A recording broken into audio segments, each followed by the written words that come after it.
Yaitu pembahagian yang keempat, masuklah pembahasan masalah air najis. Air najis yang dimaksudkan di sini. Assalamualaikum warahmatullahi wabarakatuh.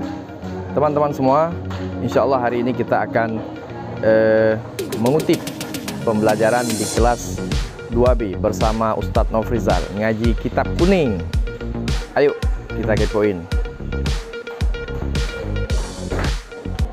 Oke teman-teman, kita sudah masuk ini kelas 2B.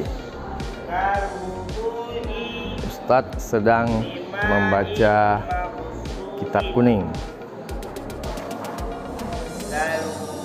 Musabbalin lisyirbi atau musabbalin lisyirbi.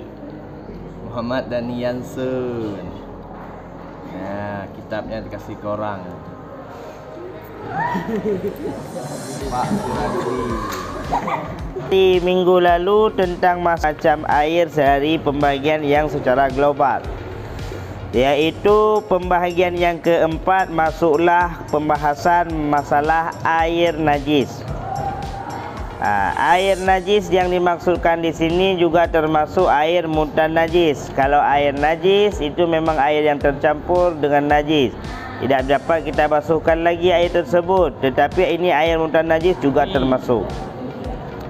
Dia air mutan najis ini ada dua pembahagian. Yang pertama di belakang disebutkan, yaitu pembahagian yang qalil. Yang qalil itu sedikit.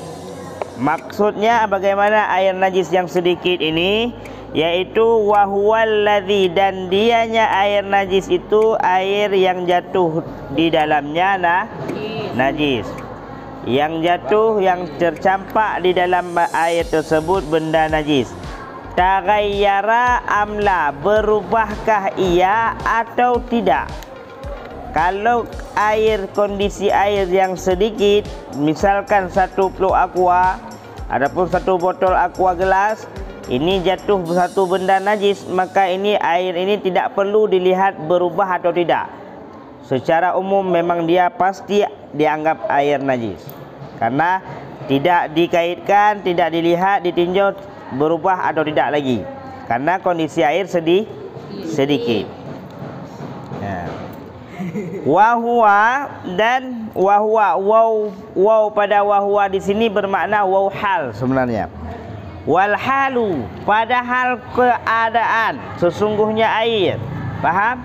Walhalu ay walhalu annahu, padahal sesungguhnya air ma'u duna kullataini, itu air di bawah dua kulah. Ini makna daripada yang sedikit tadi.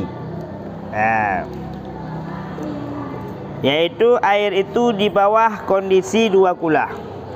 Wa yustasna, dan dikecualikan ataupun diistisnakan dari pembahagian ini, yaitu bangkai. Allati la damalaha sailun, yang tiada berdarah, ya, yang tidak ada darah bagi bangkai itu yang mengalir.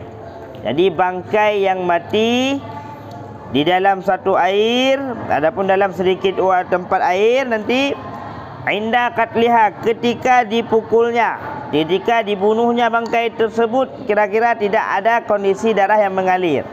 Contoh kita umpamakan jatuhnya lalat. Lalat memang tidak berdarah. Tidak darah mengalir dia. Jatuh lalat ke dalam satu air, maka air tersebut kalau kita bilang adalah masih suci, tidak najis. Inilah yang dia maknakan diistisnakan, dikecualikan.